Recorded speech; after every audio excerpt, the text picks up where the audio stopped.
The Rebel Capitalist Show. All right, guys, it gives me a great deal of pleasure to welcome someone to the Rebel Capitalist Show.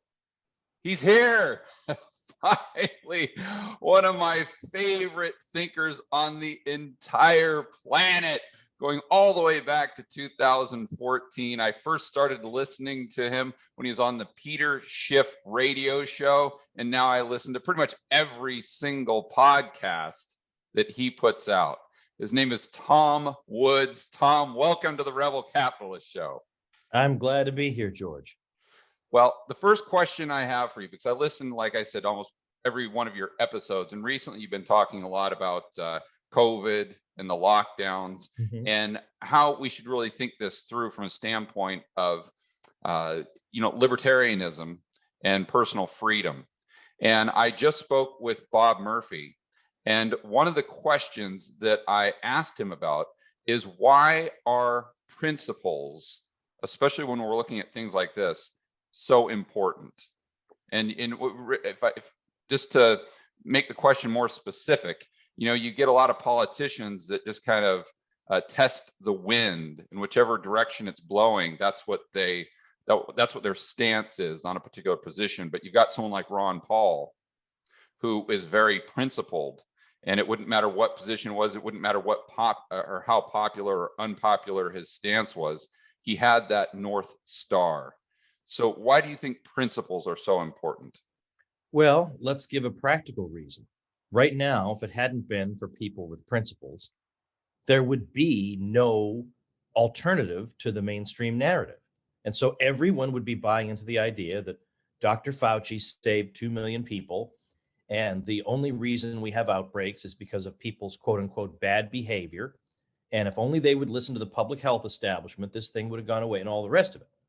Now, that is patently false at this point, as more and more people are figuring out, because after 14 months, you have a lot of data and you have a lot of charts that reveal the truth of the matter.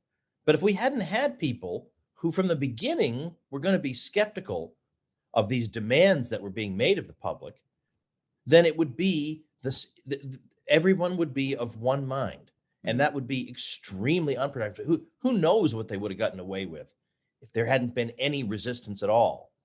But it's because, for example, even though he's not a libertarian like us, but frankly, it was courageous of Governor Ron DeSantis to say, I'm opening up the state 100% capacity. Whatever limits there are, they're not on me. That was founded in genuine science, not the phony baloney version. But as I've said before, he must have had some sleepless nights anyway, though, wondering about what might happen. And then, as we know, of course, nothing happened. Florida is below average in deaths. That is to say, when you look at all 50 states, it's somewhere around 27 or 28, even though when it comes to the age of the population, it's in the top handful. Right. So it should be way, way up there, given that and given how open it was. So thank goodness we had somebody who was going to say, no, I'm not going to let this happen to the people who live here. Or as I say, otherwise it would be nothing but propaganda. Right. And this is true, by the way. You think of go back to not my favorite person in the world, but Noam Chomsky has a book called Manufacturing Consent. And there, I think there's a useful thesis that comes out of that. Because we think of like the war in Iraq in 2003. Well, that people soured on that as years went on. They looked back and said, well, this didn't work out the way we wanted, or it was an enormous expenditure of resources, and now it's completely chaotic, and there have been 2 to 4 million people displaced, and not to mention the deaths and all that. So, but there were that handful who in 2003 said, here's exactly what's going to happen. And they laid it out. And those exact things happen. So for the sake of society, we need to accumulate examples where when the establishment later says, gee, maybe we shouldn't have done that, we can say, well, but you know what? Guess what? There were people who told you shouldn't have done that. And then these are the same people who told you shouldn't do the lockdowns. These are the same people who told you shouldn't have the expansionary monetary policy that would lead to a housing bubble. You notice a pattern here? Time Right. after time, the establishment says, I guess we just didn't see that coming, or I guess no one could have seen that coming. No, see, we cut them off at the knees because you can't say no one could have seen that coming, because for the most part, even now, the internet is forever, and doggone it, we did see it coming. Yeah, going back to the Iraq War, that's such a good example of, maybe a position that Ron Paul might have had back then that was anti the Iraq War, and it seems kind of like a nothing burger today, but making that decision based on those principles back then would have been extraordinarily difficult. And I know in my own experience, it's similar to yours. When COVID first came out, I was doing videos on it in January 2020 saying that, listen, this could be something that's bad here. This R naught value, you got to look at this thing, the serious case rate, I forgot what they called it, that's a lot higher. We got to take notice here. But in my own mind, I'm thinking, it seems as though, or it feels like these lockdowns are what we should do based on the gravity of the situation and the fact that we just don't have the data. But then I just kept going back and forth. And finally, I said, you know what? My principles are limited small government, and they should not intrude on our life. Therefore, I'm going to stick to that. And my position is, although this may be bad right now, we don't have all the data. The bottom line is the government should not get involved. And back then, that was a very difficult decision to make. Well, I agree completely. And I'll just be straightforward and say that in March, I was concerned too. I wasn't doing episodes on it sooner than that, but I was concerned about it because of the unknown. Yeah. Who knows what this is going to be? And I was not aware at that time of the age stratification in terms of deaths. Mm-hmm. So I don't know who's at risk, and I don't know how many people could die, especially if the numbers they were initially giving us were correct. That I was actually wondering, gee, I wonder who among my friends, and I have many after years and years of traveling the country, are going to perish because of this thing. And it turns out it's zero. You're right. But I was worried about it. And so my initial reaction was, I'm going to probably, well, I think I've told this story, but I was set to go to a concert. I think it was March 17th. And the question was, should I go or not? And I went back and forth. And then I decided, I think probably I'll just go. There were other things where I decided, like we had my daughter, Sarah, was turning 6 on March 13th. And a lot of parents were calling up saying, we hate to leave you hanging out to dry here, but we just don't know what's going on. I don't think we can come. And I wasn't bitterly angry at them for falling for government propaganda. I thought that was quite understandable under the circumstances. Now, as it turns out, the concert I wanted to go to got postponed at the last minute, so the decision was made for me. But nevertheless, I was cautious about it. But I didn't think anyone needed to tell me what to do.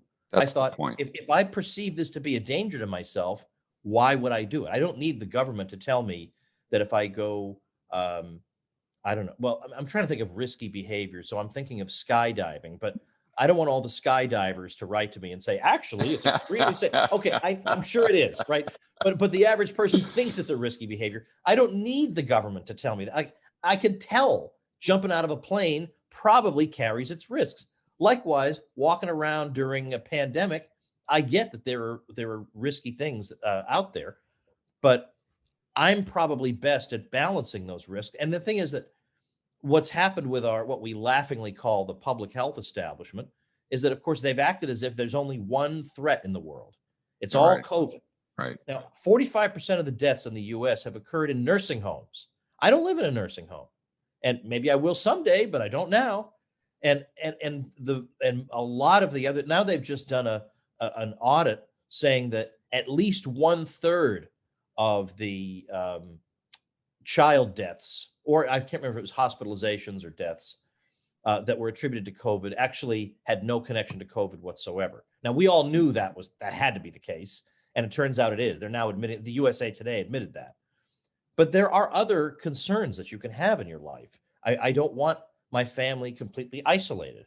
I don't want their lives ruined. I don't want people's businesses. I have a child's birthday party business that involves riding horses. Okay, there are people like that whose lives have been ruined because of superstitious people. You're not going to get the virus riding a horse outdoors. You're just not. That's not how it works. Mm-hmm. And the collateral damage was only acknowledged by the World Health Organization around October. They finally said, Right. there can be collateral damage here. I don't know what to tell these people. I mean, so it seems to me that individuals are at best at balancing all the different factors that go into the risks that comprise everyday life. Yeah, I completely agree. And it just boils down to the government giving you the data and then allowing the individuals and the businesses to make their own decisions. One thing I've tried to push back on with myself, though, in my own head, is if I could imagine a situation where that wouldn't be true. Like in the future, thank goodness this is not that type of illness. I've thought the same thing. Yeah. So what conclusion did you come to? Bad, Yeah. But I think in a case like that,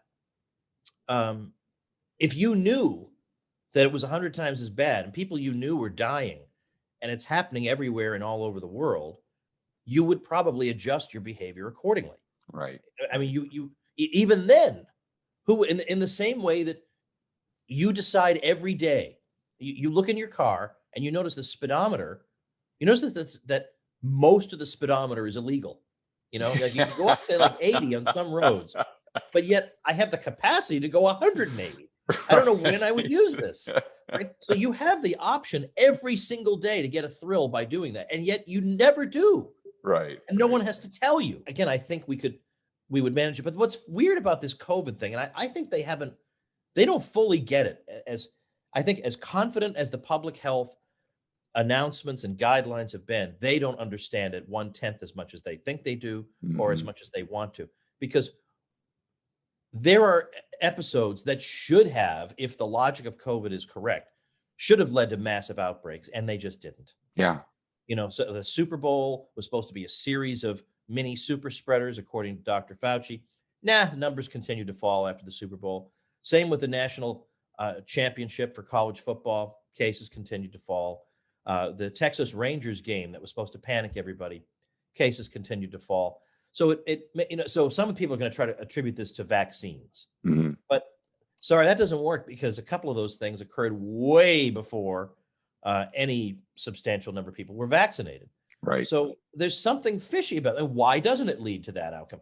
I don't know, but it doesn't. Maybe there's some virus that would lead to that outcome. This one doesn't seem to.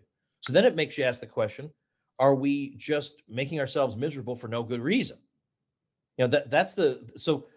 So I understand your question about what if it were crazy severe. In this present situation, not only is it not as severe as they predicted, but the behaviors that they say are driving it don't seem to be driving it. Because in Florida, for example, we all know Florida's been open and this and that. But what people have tried to claim is that, well, maybe they're still just observing the rules. They're just not required to observe them. Like for example, when Dr. Fauci was asked flat out, why is Texas doing so well with no restrictions? He had no answer other than to say, maybe they're doing a lot of things outdoors. That was his answer. Now, meanwhile, Michigan crazy lockdown was having another spike. And Dr. Osterholm, Michael Osterholm, who's been an advisor to Biden, was at least honest enough to admit, if he says there is no reason Michigan should be doing worse than Iowa, which is also open. There's no medical explanation for this, and anyone who claims he has one is lying to you. So he was honest enough to admit it's going to take us years to figure out what actually happened here. But in California, for instance, some people have tried to claim that California and Florida are about even. If you do an age adjustment for the two states, they're even, or Florida's slightly better. And California ruined everybody's life for over a year. And so people want to ask the question. So what I've heard is, well, the Floridians are better observing the rules. Okay, first of all, that's implausible on its face. And Florida has no rules. You're telling me everyone is just being an automaton anyway? And California, where there are rules everywhere, there's massive defiance, even though we have no evidence of this and no news stories and nothing. Well, the thing is, thankfully, they've actually measured restaurant and bar attendants per capita. And of course, it's what you would expect. Florida is way up here and California's way down here. Now, we've been told, I mean, restaurateurs have been ruined by this harping on indoor dining as being especially dangerous. And yet, you look at two places side by side. One closed indoor dining, one didn't. You can't tell the difference. Now, sometimes they'll say, well, Florida and California are so different demographically or whatever that maybe there are other factors at work. They can't let go. They can't admit that it was all a waste. So what I like are comparisons right next to each other. So they can't pull this. These are the same. These people are identical. So I early on, I put out some charts from Tennessee. All these people are identical, basically. And I had 4 counties. One of them limited restaurant capacity to 25%. The other ones did not. Now, that's supposed to be a major, because of the terrible threat caused by indoor dining. And I had 4 charts. And so I would say to people, pick out which one. If these things work, it should be easy. There should be corpses all over the road, right? It should be easy to pick out which chart has that county. And of course, no one can, because the charts are all the same. Yeah, right. What is going on here? Yeah, I pointed people on one of my live streams the other day to the website that you did with all the quizzes and I actually did a live stream where I did the screen share and I tried to take some of the quizzes. Good, isn't that great? Yeah, that's so fun. Yeah, we're so happy with that. COVIDchartsquiz.com. Yeah. I just had to, we have all these charts. I got to use them at some point. Yeah. And by the way, the other day, so I was telling you before we went on the air that I had to go to the dermatologist the other day for a procedure. And here these people are, they're in the medical field and they still have the 2 little containers of pens. And one of them says clean or sanitized. And the other one says used, so that you take the pen, you write, and you put it in the used thing. So they're still acting as if COVID spreads through pens. Now, these are the people who have these public service announcements on the screen about things we should be doing to protect against COVID. Well, I don't trust a word they say at this point. COVID is not spreading through pens, and it took the CDC way too long to acknowledge this. But even they are saying that all this deep cleaning and sanitizing is almost certainly pointless, that this is not the mode of transmission for this virus. And yet these are doctors. You're right. Who are telling me, careful of that pen, you might get COVID. Okay.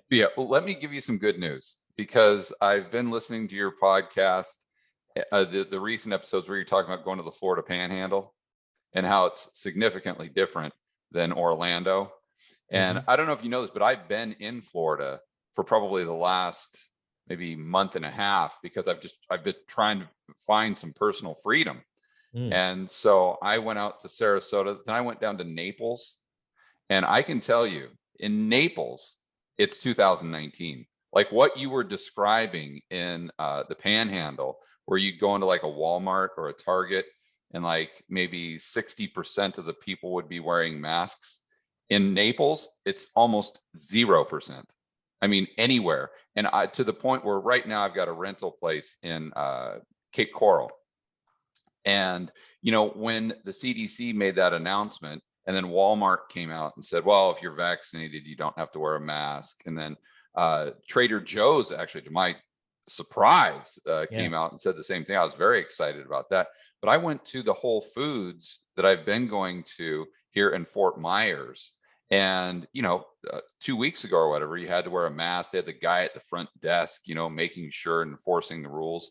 And I went there a couple of days ago, no mask guy. And I was very apprehensive when I walked in the door. I'm like, well, wait a minute, where's the guy? Is he going to sneak out and grab me or something? Yeah. And sure enough, I look inside and like half the people in a Whole Foods were wearing a mask. So in this part of Florida, it's absolutely fantastic. And what's even more, what gives me even more optimism is that a lot of those businesses that I even thought would have a mask mandate for the next 5 years have actually turned the corner, and they're just giving leaving the decision to the actual customers. So that's a ray of optimism. That is, and I've seen that too, and that definitely is true. The thing that annoys me is how little people know about what the data seem to be showing. Now, we can we can cite competing studies about whether masks work. And usually the ones that say masks work are just models where they build into the model the idea that masks work. So at the end of the study, they say, oh, voila, masks work. But to me, much more compelling are graphs of different countries where they'll show, like, for example, Uruguay. If you look at their numbers, it was flat, like and so I can put on the graph the dates of different headlines from the mainstream media. One Latin American country got it right. They've nearly completely defeated the coronavirus and blah, blah, blah, blah, blah. And then all of a sudden, boom, boom, boom, boom, then no headlines, no follow-up, no, maybe we were criminally irresponsible in being so simplistic in our analysis. This has happened time and again. The Czech Republic, oh, they defeated it, blah, blah, blah, blah. Then zoom, and then you get maybe one or two reporters who check back with the Czech Republic, but that's it. And this happens again and again and again. They don't go back and say, well, because they'll half the time it's, well, they saved themselves with masks. And then there have been places like the Maldives where the line indicating the cases went vertical. Like you couldn't do worse than that. Mm-hmm. It went vertical all of a sudden. No mask, no change in the mask wearing. And you would think that would make people curious. Well, wait a minute. If masks are this effective, why did they fail to prevent an outbreak of that extent? Well, people just aren't seeing these charts. And to me, that I initially thought maybe masks were part of the way out of this. But when chart after chart after chart shows no discernible effect from them in case after case after case, and even Osterholm, again, who was a real panicker, even he was not particularly convinced that universal masking was going to do anything. I just felt, well, now I'm just being made to look like a fool doing something that, if we're being honest with ourselves, we all know isn't going to do any good. I don't want to keep doing that. And I don't even, I actually wrote an issue in my newsletter where I went through 7 reasons I don't want to wear a mask. And then I realized, why do I even have to, we're so debased that I have to argue in favor of seeing people's faces? Like it's gotten to that point. You're not, these are not doing anything. And then they'll say to me, well, but doctors wear masks. They're not wearing masks to prevent viruses from going around. They want to stop bacteria or, spitting inside a guy or something, but they're not doing that to prevent viruses from getting around. So to me, people might say, well, why do you care if somebody else wears a mask, right? Why do you care? Especially if they wear it outdoors even. Why do you care? And strictly speaking, I guess I don't. I mean, it doesn't hurt me, but I don't like being around people who are panicking for no reason, who have been vaccinated, and yet they don't trust their own vaccine. This bothers me. And more than that, what bothers me is if at this point, at this stage of 2021, you're still wearing a mask outdoors, you're either a hysteric or you're trying to make some point. And neither one of those is particularly flattering. And if you're going out of your way to wear a mask outdoors, probably on some twisted level, you think the science demands that, which means when you see my unmasked face walking down the street, you probably are assuming that I'm an idiot scientifically or I'm irresponsible. I don't like those judgments being made about me. I'm the one who's actually following the science.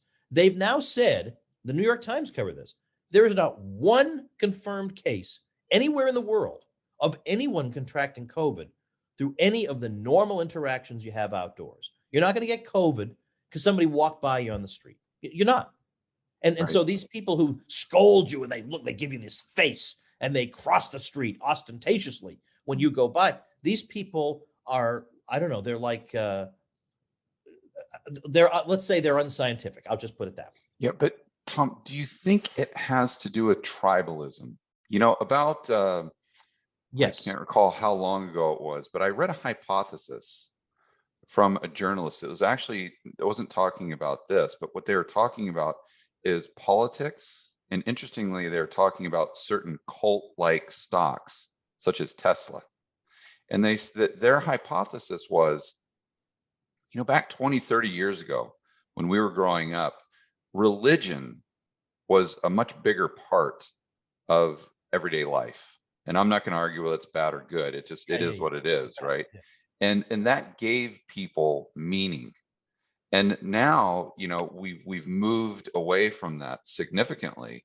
So the journalist said, although we've moved away from religion, as human beings, we're hardwired to need that meaning. And now, is it that people are finding that meaning in their life through politics? I'm Yes. either on the right, I support Trump, or I'm on the left, and therefore a mask is just a very quick way to describe what your political leanings are, and therefore what tribe you're on. And it applies to that. Or maybe it's, some people in Bitcoin, some people in gold, maybe that's their religion. But we're really seeing it play out through politics. And I think when I look at Florida, Naples, we were just talking about that. I've never been anywhere where so few people wear masks, nor have I been anywhere where every third car has a Trump bumper sticker. So what do you think about that? I think that has to be at least a good portion of the explanation at this point. And it goes to show that this was not really about science. Yeah, I mean, in a way, it was about, as you say, tribal identification. I think to some degree it's about science in that the mask wearers are convinced that they're saving lives.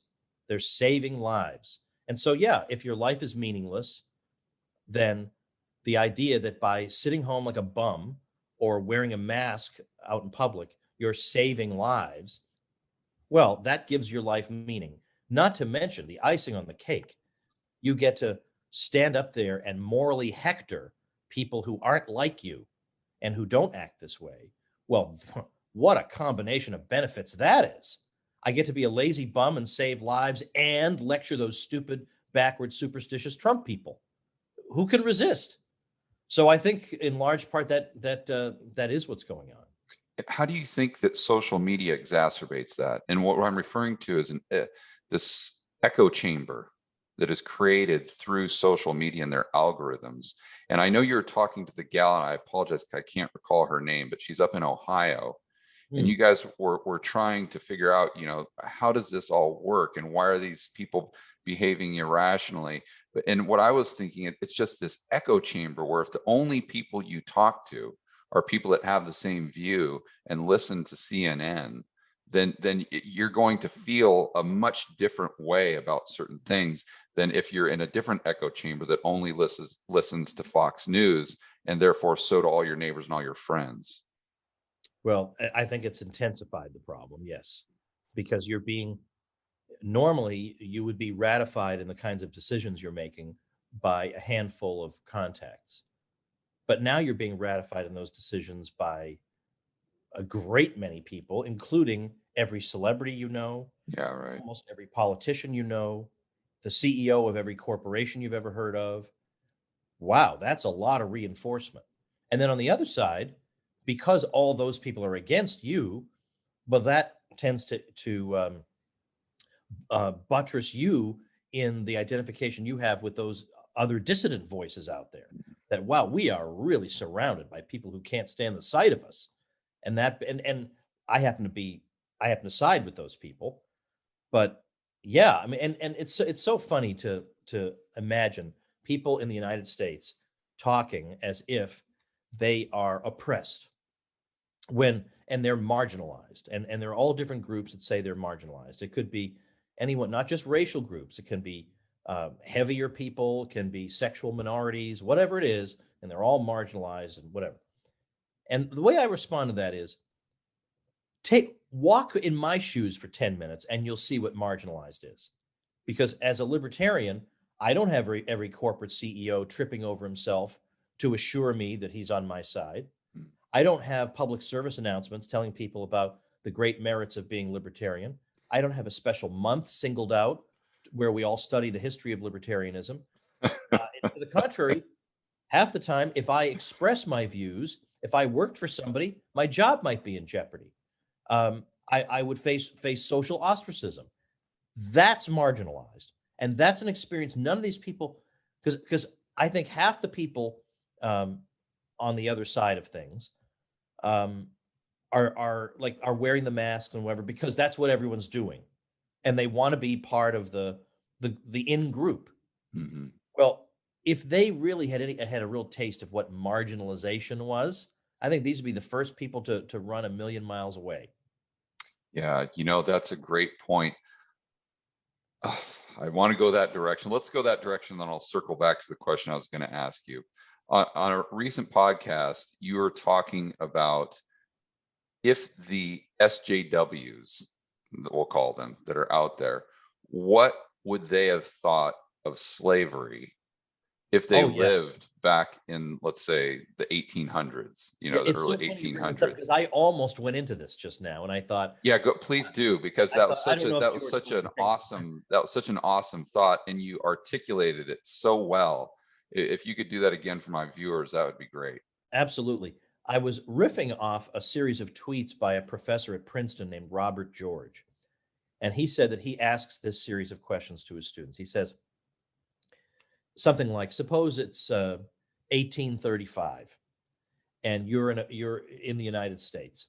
Would you have been an opponent of slavery and actively fighting against it?" And he says, every single hand without fail goes up. Right. Oh, they all would have been fighting against slavery. And he says, but you know what? I don't believe you. I do not believe you. Because here's what I know. The Liberty Party, which was the abolitionist political party, never got more than 2% of the vote. Hmm. And actually, abolitionists, even in the North, were unpopular. I mean, yeah, there were people in the North who were against slavery, and some of them were against it just because they didn't want Black people moving to different parts of the country where they wanted to move. But yeah, I mean, maybe they didn't want to see the slave power expand or whatever. But actually, outright abolitionists were very unpopular in the North. I mean, obviously in the South, but also in the North. So he says, given that that's a fact, it's highly unlikely that by pure coincidence, I happen to have in my classroom right now the exact people who would have been in that 2% in this day and age. Okay. That's not likely.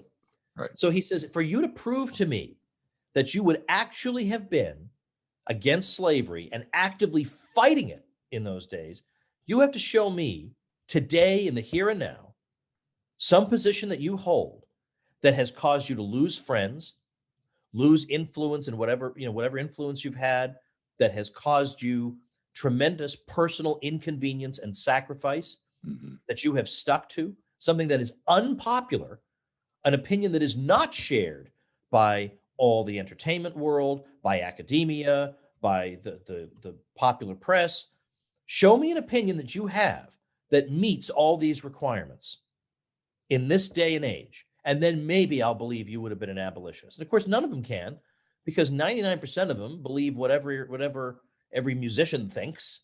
And I'm sorry, in the 19th century, those people were not, not that we had that many, but the celebrities, such as they were not leading a charge against slavery. And that to me is the revealing thing. Now, whereas the very people in our society, like me and others, who are preposterously accused of racism by losers, we're the ones who by far are the most likely to have been against slavery, because I have no fear whatsoever when it comes to holding unpopular views. I delight in contradicting the media and the entertainment world and all the corporate CEOs. And frankly, I don't want to be friends with somebody who's going to have a personal problem with that. So I meet all the requirements, but very few people do. Yeah, you have to be very disagreeable, I think, in your nature. Ironically enough, Trump probably would have been the most anti-slavery guy, but who knows? He doesn't mind thumbing his nose at everybody. You have to be that kind of person, not a people. A people pleaser would not have been an abolitionist. Yeah, exactly. So going back to the earlier question, and I know you are a historian, so I want to try to pick your brain on something else I've been thinking about. Did you go back and look at how the Spanish flu was handled in 1918 and then compare that to what's going on today and try to draw some conclusions? No, I haven't. But the only thing I can say is I saw an interesting juxtaposition of Washington Post headlines the other day. So early on, we got a headline saying, We need to remember the history from the Spanish flu because it shows that masks are useless. And then that was before we were told that we had to wear them and that they were going to save lives. Right. Then we get the headline, we have to learn from 1918 about the importance of masks. Okay. Yeah. I guess the history changed in 7 months. Yeah, this is completely cherry picking. I asked that question to Robert Barnes, who's a lawyer that really knows kind of the history of law. And he said the big difference, although they did have lockdowns and they did have mask mandates, there was nothing at the state level. And there was obviously nothing at the federal level.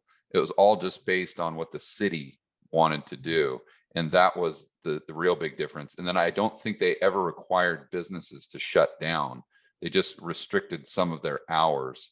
So, but you do have obviously a lot of opinions on 9/11, and you know, the freedoms and liberty that we lost as a result of something like the Patriot Act. So that's one thing that I've been trying to think through as well. You know, we've had all this massive, unprecedented government overreach in 2020, and we're still seeing it in 2021. How do you think that plays out long term? Well, to me, the key thing is the precedent that's been set. Yeah. Because I think in principle, we knew in the back of our minds that if push came to shove, the political class would claim that in principle, they own everything. Mm-hmm. You know, in principle, they can commandeer whatever they want. And you know, I guess I figured that in principle, they probably thought that, but there was no real way for them to implement something like that. But now they've basically said, we are ultimately in charge of your business, and not just in terms of laying down a maximum occupancy number for fire code reasons, but that we can actually tell you whether you can open or not, how many people can come in, and how many people per square foot you can have. And I remember in Alachua County, which I think is where Gainesville is, the city council or whatever it is, they came up with 1 person per 1,000 square feet would be allowed in retail establishments toward the beginning of this thing. And they were asked where they got that number. That's I'm sure science gave them that number. And the answer they gave was, well, we chose that number because it makes the math really easy. These are the people who ran this thing. These are the people. These big scientists are the ones who ran it. But yeah, to me, it's just hanging over our heads forever is the idea that they could do this again if they wanted to. So who wants to be a restaurateur now? You operate on razor thin margins, even in the best of conditions. And now you could be told, yeah, you can't really, like, for example, I just saw there's a guy who runs I think it's called Nick Filet. His guy's first name is Nick, and he sells filet mignon sandwiches. I've never heard of anything like this, but I want one instantly. He sells a surf and turf sandwich. It's filet mignon with lobster. Wow. What? This is amazing, right? Well, this guy was operating in Pennsylvania, and then they told him, well, you can't have any dine-in. It's got to be, it's like a fast casual restaurant, but you can't have dine-in. You got to just do takeout. And he said, the problem with that is the kind of food I serve is by far served best fresh. It really doesn't lend itself to takeout that well. So he finally decided to heck with it, and he just moved to Florida. And so Governor DeSantis did an interview with him that appeared on Twitter, where he talked about, and where he said to the governor, thank you for letting me run my business. And I'm so thrilled to be down here, and everything's great. So he set up his establishment down here. But again, if you're operating on a razor thin margin as it is, and then they take away something as simple as indoor dining, they still let you function, but they just take away indoor dining. That can be what destroys you, just like that. So there are so many businesses that cater to the public that have to think twice about whether they expand, whether they even start up again. And this affects the standard of living of everybody, because now goods and services that would have been available are not available. So those services now are scarcer, will command a higher price, will have less choice, lower quality, whatever. Just even on that level, just that level alone concerns me. What does that do to the entrepreneurial spirit? Yeah, you know what I've thought about a lot, in addition to what you're just saying, is what happens when we get the next virus. I went back for one of my whiteboard videos and did some research. And over the last I think it's 20 years, we've had about 10 of these viruses, whether it was the swine flu, the bird flu, the H1N1. They come about every 2 years. So I'm thinking, man, if now our standard operating procedure is just shoot first and ask questions later, as far as lockdowns, are we gonna have to do this like every 2 years? Because after this, it's gonna, if history is any teacher, in 2 years or three, there's gonna be something else that we don't know about. So do we just lock down and then get the data, and we've got to just go through this periodically once every 3 years, where we're locking our entire economy down, and we're doing that throughout the globe? Or, I mean, how does that work? Well, you have to think that the second time through, which heaven knows we have to hope doesn't happen, Yeah. that there will be more skeptics. That because we have the examples of not just Florida but some other places. And then we get stories like Cambodia defeated the virus because they listened to their public health establishment. Cambodia was ranked number 83 in pandemic preparedness. No one in his right mind says the world's leader in public health is Cambodia. Like, no one says that. And so what obviously is going on is that in that part of Asia, no matter what policy you introduce, it's a case of what Jay Bhattacharya of Stanford calls policy invariance. Whether you're laissez-faire or whether you lock down, you get a pretty good result in that part of the world. But the public health establishment wants us all to believe it's because we listened to them. Okay, I think going into the future, there are people who are going to wonder about this. And not to mention, just Bloomberg the other day ran an article about the big political winner of the pandemic was not Andrew Cuomo, but Ron DeSantis. Mm. Then the question becomes, do you want to be the big political winner next time? Or do you want to be one of the losers? Go ahead. I mean, make your choice. I personally have this theory that when DeSantis was at CPAC, the big conservative political event earlier this year, and he gave a speech in which he was treated to a hero's welcome. I think because immediately after that, Governor Abbott of Texas announced Texas is reopening 100%. I think Abbott, it finally got through his thick skull that he could make political hay by being open. Right. Because he saw what DeSantis had done. And so I think you will at least get enough people saying, sorry, fool me once, shame on me, right? I beg your pardon. Now I'm being like George W. Bush, who didn't know the fool me once, shame on you, right? Yeah. You're not going to fool me twice. Shame on me. Shame on me. All right, fine. All right, yeah. So I got that. But I think there'll be. I mean, now, still, you could still see crazy places with crazy restrictions, but I think that's a reason to think about getting out of some of those places. Yeah, honestly. I was going to say it's a great reason to move to Florida. And it's expanding like crazy. And the housing market, I've been observing it in my neighborhood just because I'm curious.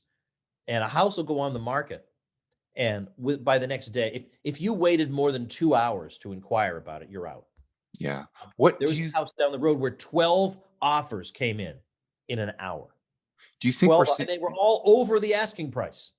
Yeah. Do you think because of what's happening with the government and the Fed, I know you haven't followed the Fed too much, but do you think we're seeing a crack up boom the way Mises described it? I don't know, but it is interesting, at least from the inflation side, that the mainstream media now is running articles about there's a concern that a lot of prices in a lot of categories are rising. And then I just saw a headline, I haven't read the article, about Biden being asked about whether people should be concerned about rising prices. He just turned around and walked away. I mean, what can you imagine if Trump turned around and walked away, refusing it? They would be up in arms. Yeah, right. But yeah, it's hard to know exactly what's going on. I mean, in the short run, we are getting a little bit of a rally because, naturally, if you close your economy for a year and then you open it again, well, yeah, I would think there would be some pent up activity that's now taking place. But in the long run, I think there's a lot of long-term damage that's been done that it'll be hard to perceive until we're fully rolling again. I mean, we've, of course, had a lot of delays in the delivery of things, and because of disruptions to supply chains, and it's hard to know exactly how devastating that damage is right now. Yeah, and the government then is trying to solve the problem by sending out all these stimulus checks. And one thing I wanted to ask you about that is when as I've tried to think through everything that's going on and just find rays of hope, like I was saying before, I've gone back and tried to re-listen to The Road to Serfdom with Hayek, and I've got this one version. I don't know how I downloaded it, but it's got some of his notes that he made and comments after the fact, a couple decades later after he wrote the book.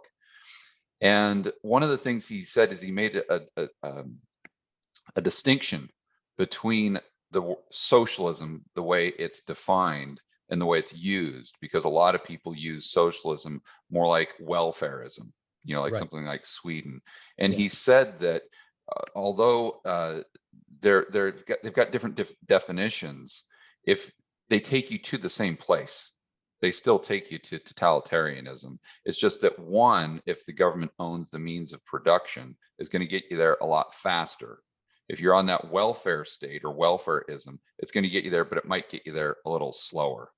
So I wanted to ask you, as someone who understands pretty much everything that Hayek wrote and has really thought a lot about it, why is it that the welfare state, it takes us and puts us on that road to serfdom, and if we stay there, it always leads to totalitarianism? Well, I'm saying is I'm not convinced that it does. Okay. I don't think that if we visit Sweden 100 years from now, it's going to be a totalitarian society. So I think that's kind of overblown. And frankly, I'm not even really that big of a fan of The Road to Serfdom. I think he makes way too many concessions in it.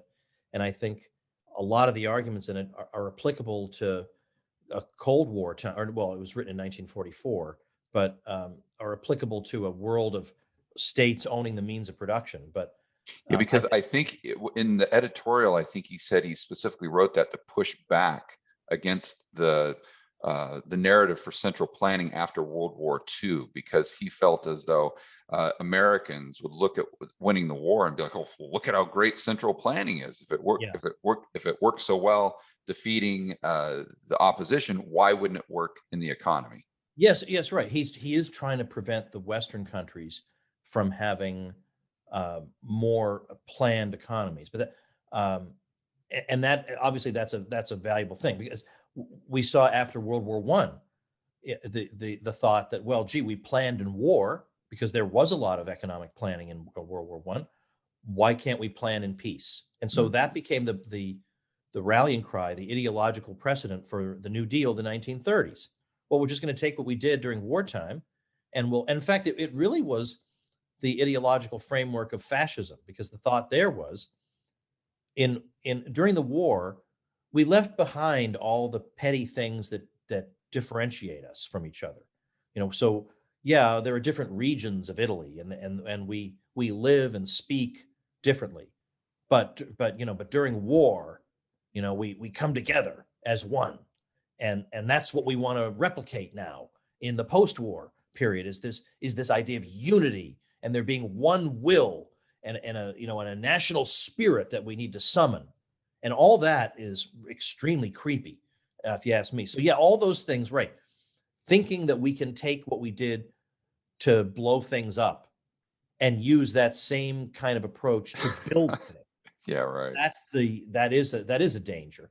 But I'd never really been convinced that just having a big welfare state means. So what do you think the checks and balances are? What should we be looking out for and cognizant of when it comes to our personal freedoms and liberty right now?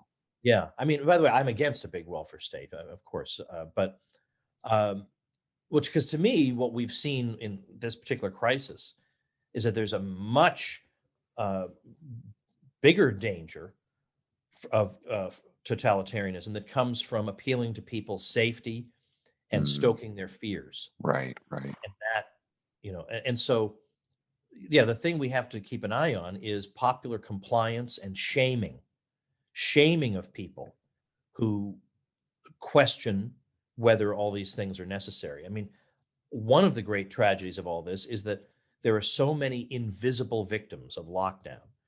people whose lives have been lost for a million reasons, whose dreams have been dashed, savings have been depleted, businesses have been destroyed.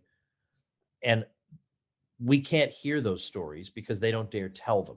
Because if they complain about what the lockdown has done, they'll be called selfish and evil and indifferent to human life and all that.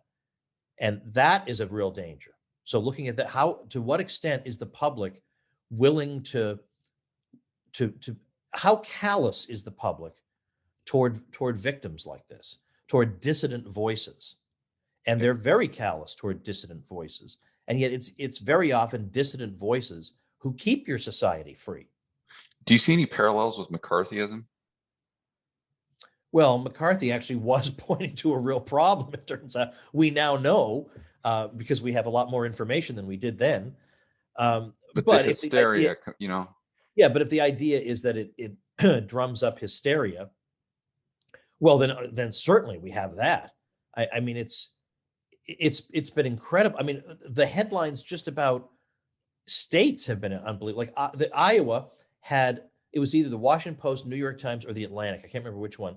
Ran a headline in February of this year saying, called Iowa, the state that doesn't care if you live or die. And then take a wild guess. You look at the graph, okay? Look at the graph, and the cases are going like this. And then right there, it's Iowa, the state that doesn't care if you live or die. And then it keeps going down. Well, apparently they do care, it turns out. Or Georgia, because they opened indoor dining in late April of 2020. It was referred to as an experiment in human sacrifice. And the Washington Post called it the #1 death destination in America. And of course, none of that happened. None of that happened. Georgia isn't any outlier in any way. That's a problem. That right there is demonizing the other side. Yeah. Well, the reason I find optimism in that is, as far as looking at McCarthyism, is McCarthyism faded away.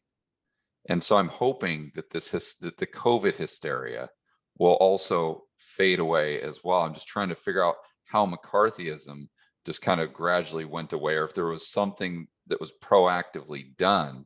And if there was something that was proactive, how do we do that today with the hysteria that we're dealing with? I think this is a unique situation, honestly. Yeah, I think it's unique. I think it's without precedent. Yeah. Because the kinds of measures they used, there's no precedent for this. There's nothing in the pandemic literature saying that you should do this. To the contrary, when it does refer to this kind of policy, it rejects it out of hand. Yeah, right. And then to see the general public pitted against each other. I mean, families have been divided over this. They're family members not speaking to each other over this. There are friendships that have been destroyed. There are people's reputations that have been damaged just because they have a different opinion. Like, you're not even allowed to have a different opinion from the holy Fauci, and no one finds that creepy. That is creepy. That's like the definition of creepy. Right.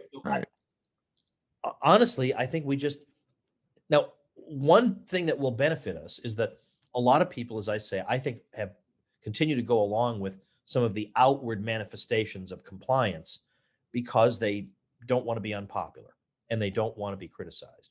Well, these people are going to be easy because once the unmasking and other measures start to fall by the wayside, and it becomes less and less common to see people wearing masks, these will be the first people to rip them off. Yeah, right. In the same way that they don't want to be the unmasked person now, they don't want to be the masked person when 95% of the society is unmasked. So unfortunately, we have to appeal to their general spinelessness and hope that it actually benefits us this time. All right, Tom, I want to be cognizant of your time and very respectful of that. I'm sure you got tons of stuff to do. So although I could talk to you all day long, we'll end it there. For my viewers and listeners who want to find out more about what you do, where should they go? The website, or do you have any free ebooks for us, or anything that you text us? Yeah, I wrote an ebook called COVID Charts CNN Forgot. Yeah. And so I thought that was a great title because I didn't have to say anything about liberal, conservative, libertarian, and none of that. As soon as you hear COVID Charts CNN Forgot, you know what's in there. Yeah, right. These charts show that all this stuff was useless. So that is available at chartstheyforgot.com. That's where you should go. Awesome. Well, Tom, I sincerely appreciate your time, and I can't wait to do it again. Thank you, George.